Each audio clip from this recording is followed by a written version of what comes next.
one ignoring this rock and roll stuff anymore. Every hotel and club in the country's wiring for information. Hello, Groove Dogs.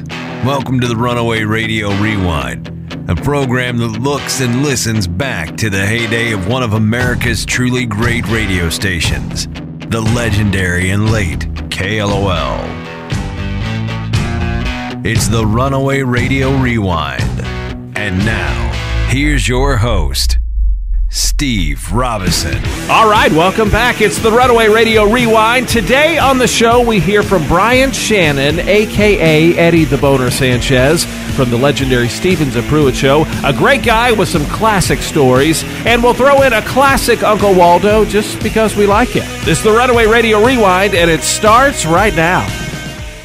We moved to Houston in 1986. Pat Fant brought us down from Dallas. Martha Martinez, myself, Mark, and Jim. The whole Stevens Pruett show, and Jim Pruett had this idea of writing bits based on the old This Is Your Life 50s and 60s show that was always on, as a way of introducing ourselves in a comedic and fun way to the audience. So we came around and it was time to do Martha Martinez, This Is Your Life.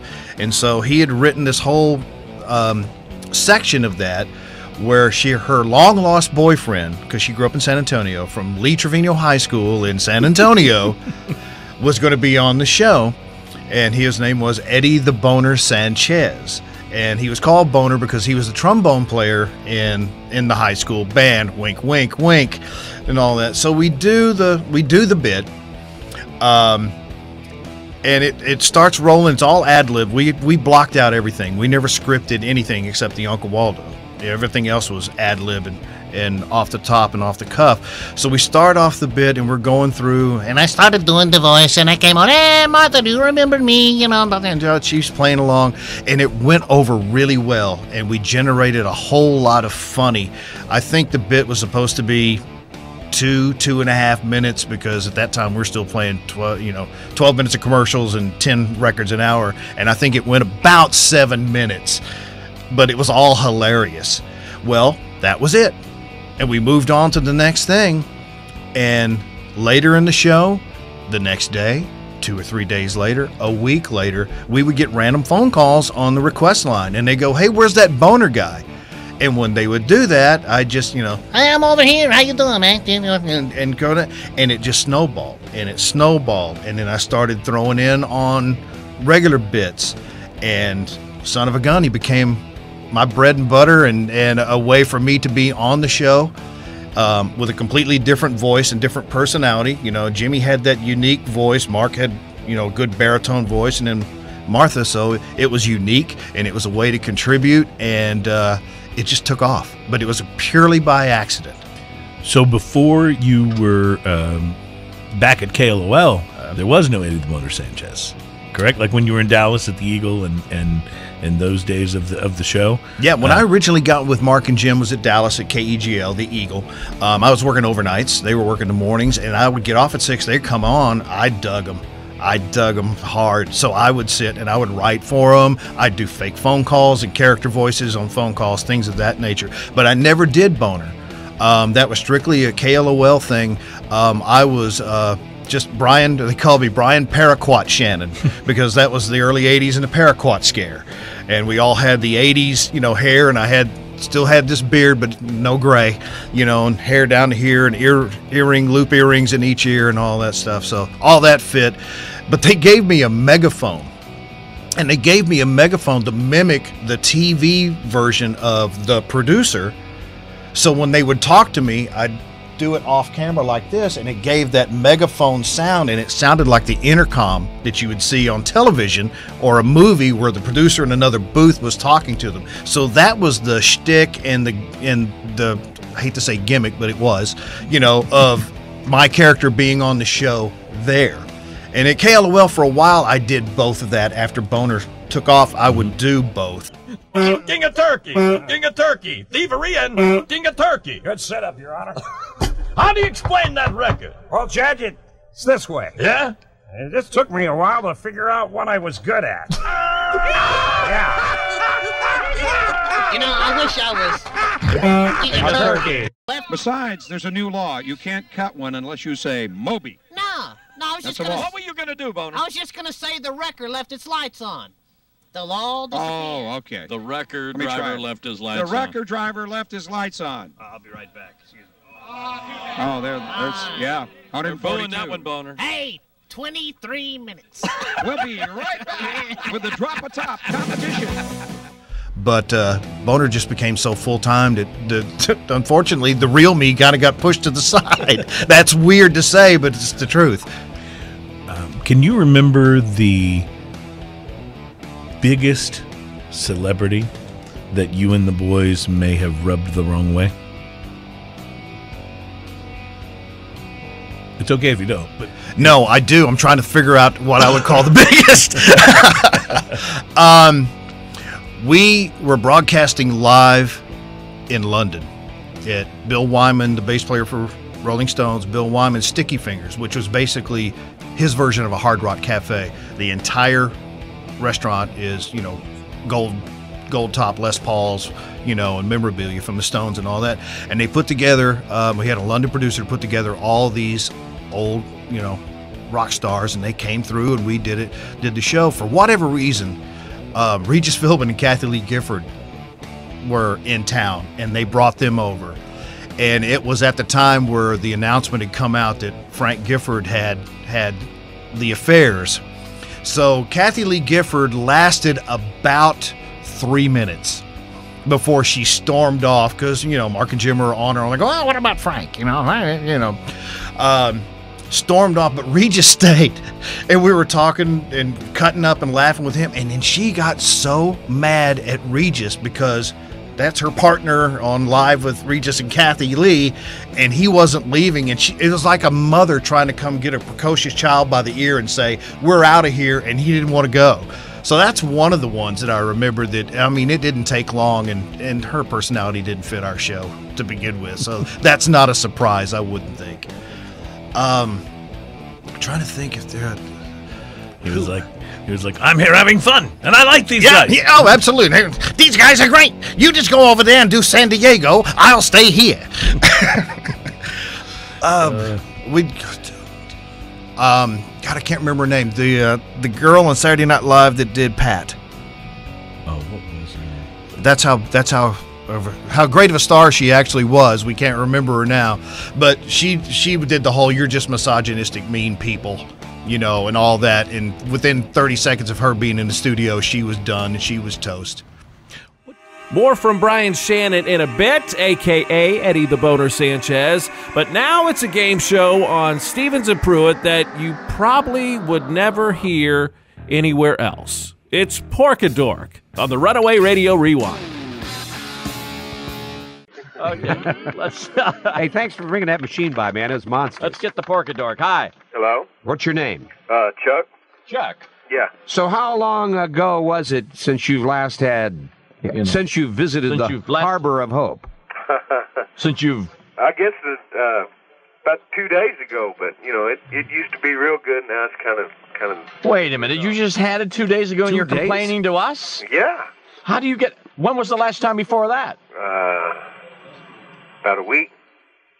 So over a space of a month. How many times a month? What do you say? 4 times? 5 times? Maybe 3 times. Maybe. You're just the guy we're looking for. We can help you. Now, has your wife offered any reasonable excuse? No, not really. Well, what do you mean? When you approach her, do you approach her? Yeah, she's kind of just... What, does she have the headache thing? The moon's not in the right phase? Well, what are some of the excuses? Rigid. She's moody. One time she's hot as a firecracker. The next time she's like... But mood swings, okay? We understand. Mood swings, but most of the time she's bloated. Right. Okay, bloated. Kind of puffy. Yeah. There you go. She says, I feel puffy. Yeah. I've just eaten and... Get off me, I'm swelling. Yeah. She looks like the Michelin Man. No. Go away, I'm turgid. Hold on, we'll make the call.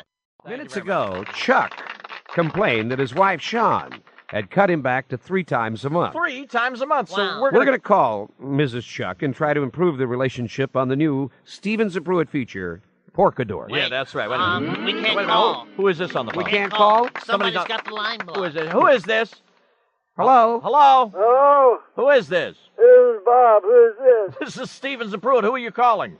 Listen, I'm getting sick and tired of listening to these whiny men on your show this morning complaining about not getting any. Well, I mean, you know, it's... Well, it happens in every relationship sooner or later. I mean, Why, are you getting all you need? No way. I'm about as desperate as it can be. What do you... I haven't had any in 2 years. 2 years? Wow! She hasn't given you any in 2 years? It's true. That's tragic, man. I've had to resort to really dire arrangements, if you will. You dire arrangements, I understand. Resorted to what, sir? Well, like yesterday, Yeah? on the way to work, Yeah? I was arrested. Arrested for what?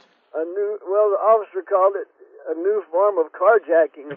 Really? You know, you're right. That is tragic. You know what? What? In honor of West Texas and the rodeo, Yeah. I'm doing it with a rosin glove on. Get out of here, you sicko. For Well, 8 seconds, right? Yeah, we're going to try to call Mrs. Chuck here and try to improve. Yeah, it's just a nice thing that we do, you know? Yeah. Chuck's not getting any. 3 times a month. And there could be, other than the reasons he listed, you know, moodiness and Bloating, puffiness. moon phases. There might be other reasons. High tide. Yeah, poor guy. We got to call his wife right now. What's her name, Sean? Yeah. Sean, yeah, I got it Sean right on here. the line Speaking here. of sad tales. Yeah. Hey, we're going to do this. If you're a woman that's not getting any, you call us. We'll help you, too. As soon as we get the title for it. Hello?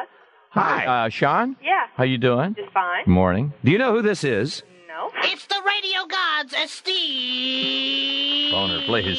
It's Mark and Jim. You know, Stevens Pruett on 101 KLOL. Yes. How are you? You've heard of us. Yes. You know, we feature a number of public service programs on this show. Excuse me, are you listening to the radio this morning? No, I'm not. Oh, you're not? No. Oh, you don't mind if we talk to you on the radio, do you? That's okay. Well, yeah, it might mean some nice prizes for you, okay? Okay. We were just talking to Chuck. You know Chuck? Yes. Chuck is your husband. How many years? Oh, don't let me start counting. 9. 9 years. How many children do you have? 2. 2 children. And you love them very much, don't you? Yes. And you love Chuck a lot, don't you? Yes, I do. Then why are you only putting out 3 times a month?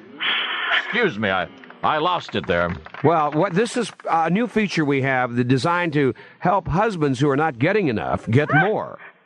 Yeah, we called it Pork a Dork, but when we talked to Chuck, we changed it to Do a Dipshit. Hey, Boner!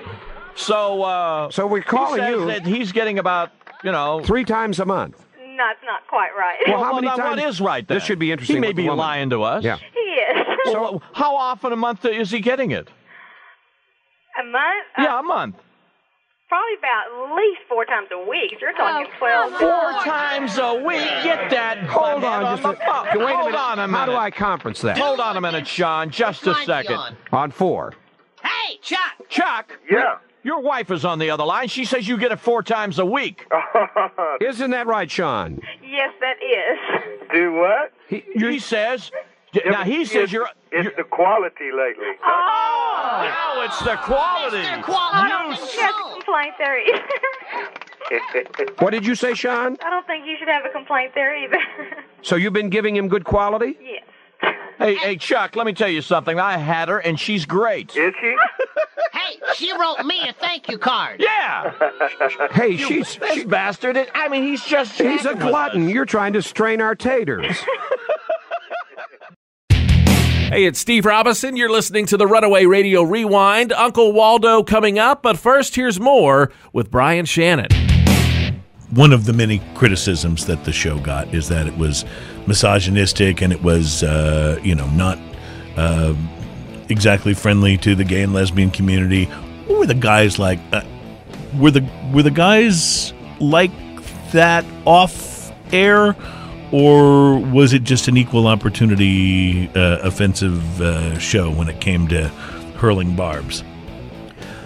The motto that Mark and Jim said every time anybody brought up this subject is the show's motto is humor for all, malice toward none.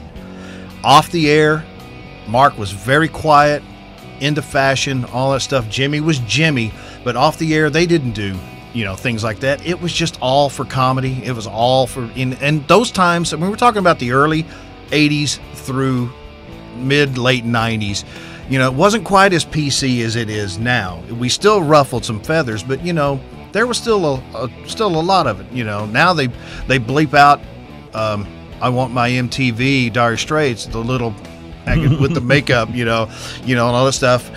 that was a perfectly acceptable word back then. So we were just using stereotypes and stuff just for the humor base, not to hurt anybody's feelings. Do you remember what the boys and you got called on the carpet for the most seriously? Like, was there a thing that got you in the most trouble? Yes, and it ties in with the most outrageous thing that ever happened in the studio, as a matter of fact. There was, as we used to do quite a bit of appearances in the gentlemen's clubs, and there was a lady that came to one of the ones up on I-45 North that was, clothing is not an option. It was one of the all-nude places, and her shtick was that she could squirt water from a particular place on her body. And she decided to bring her apparatus to the studio and demonstrate. So she had this, what looked like an oversized plexiglass champagne glass back in the day with water in it, and she would hover and lower herself into it for a few seconds, and then she would pull back. We had tarp and plastic draped on the walls, and she would lean back, and lo and behold, Old Faithful she's true to her word. She flew water out of that particular area, and nobody was happy about that. That was the time we got one of the memos that I kept from that era from the engineering department, saying they weren't cleaning it up, and in fact they considered the entire studio now a biohazard. So we got to get out the Clorox and a few of the paper towels and write some we're sorry notes. Was that one of the things that got you in trouble with the FCC? That one, surprisingly, was not an FCC problem. The FCC problem. The first fine we ever had, none of us really remembered saying what we were accused of saying. And the accusation was somewhere in the show, somebody talked about taking a piece of chocolate and inserting it at a certain place and then eating it. Now, granted, you're sitting there probably thinking this was a comedy show, but the way we put it was, but we don't remember that, and they never could present any tape on that. They just said they had it, so that cost us $25,000. That could, the station, not us, but the station paid it. But you know what? At the time that happened, it was a $25,000 fine. Nice chunk of change, but we were charging $1,000 a minute for commercials, so it didn't take long to make that back, and the ratings were what kept us around and what kept everything flowing. Were there early one of the things I remember about the show is that there were a lot of the endorsement type commercials, and there were a lot of the clients that seemed extremely friendly to the show, that they were big supporters. Yes. Do you remember a few that were like the biggest supporters of the show that were, rallied to your defense when you got in trouble and things like that? Rocky McCullough for Goodson Honda was a long-time big fan of the show. We had him out as a celebrity judge for all the Miss Rockwear contests and things of that nature. He was a friend, and he was a major client. He always rallied around. The guys that owned the Laugh Stop over on Gray, the old Laugh Stop, and all of our comedian friends that would come through that played that club, they always rallied around. Mattress Mac. I mean, Mattress Mac buys everybody, but he was a big supporter, and he was always there to help us out if we ever needed anything. And there was smaller companies like Constant Communications, one of the early telephone and, yes, beeper companies and things of that nature. Auto insurance discounters, was with us for years. I.W. Marks. Irv was a great guy. And he always came to our defense because he got our politically incorrect humor and was that way in person. Big teddy bear of a guy, would help everybody. Anybody that spent any time in Houston knows, but big supporters. Talk about being politically incorrect. If the guys were still around and the show were on the air somewhere today, how much different do you think it would have to be based on the times that we find ourselves in today versus the 80s and early mid-90s? I don't think the show would last 15 minutes. I just don't think the tolerance is there. And the other reason I say that is I don't think Mark and Jim would want to do a show that way. They never wanted to feel contained or cornered. And, Pat Fant, our general manager, butted heads with Mark and Jim quite a bit on some of the things. But if they weren't into it and they didn't feel like it was the show that they wanted to do, I don't think they'd do it. I don't think they'd want to be on the air, and they wouldn't be on the air. Does it surprise you now when you hear some of these old bits? Do you kind of listen and go, I can't believe we did that? Yeah, there are definitely few. The woman with the plexiglass champagne comes to mind, but yeah, there's a few. We did was a Rate a Date, and some people still now do like Second Date Update and all that, but Rate a Date, it was a lot more down and dirty on what we were rating and things of that nature. So yeah, those types of bits. We can't leave you today without a classic from the vault. Ladies and gentlemen, it's Uncle Waldo. The Stevens Pruett not ready for drive-time players starring in Uncle Waldo, teenage beaver-type person. In Act 1, Scene 1, our story begins in the room of Big Bruno and his younger brother, Uncle Waldo, the beaver. It seems that the loud noises coming from their parents' room are making it real hard for the kiddos to sleep. Let's join the Beav and Big Bruno in the room. Uncle Waldo, what's on the TV here? Turn it up real loud. Next door, Mom and Dad are making a lot of noise there. Hey, look, there's Jocelyn White on 27. Yeah, hey. Golly, Beav. Look at... Wait a minute. Stay in your own bed, Big. Right? Okay, but do you hear what I hear next door? That's Mom and Dad. What do you think's going on over there? Yeah, that's Mom. I hear Mom. And... That's certainly Dad. Yeah, I can hear Dad. Yeah. Wait a minute. Golly, Beav, what do you think's going on? Hey, I got a great idea. What is it? Why don't you go next door, Beav, and, peek through the door and see what they're doing in there, huh? Okay, I'll go down. All right. The Beav stalks quietly down the hall to the room of the parents. Once there, he takes a look and then returns to his room. Hey, Beav, what was going on next door with Mom and Dad? What were they doing? What were they doing, huh? It's really unfair, Big. It's unfair? Yeah, Mama always slaps my hand when I suck my thumb. You've been listening to the Runaway Radio Rewind. Join us next week for more memories and goodness for the intelligentsia from the people who made the former KLOL what it was. Find us online at runawayradiorewind.com and be sure to grab your Runaway Radio gear. You can find the show on YouTube, Apple Podcasts, and Google Play.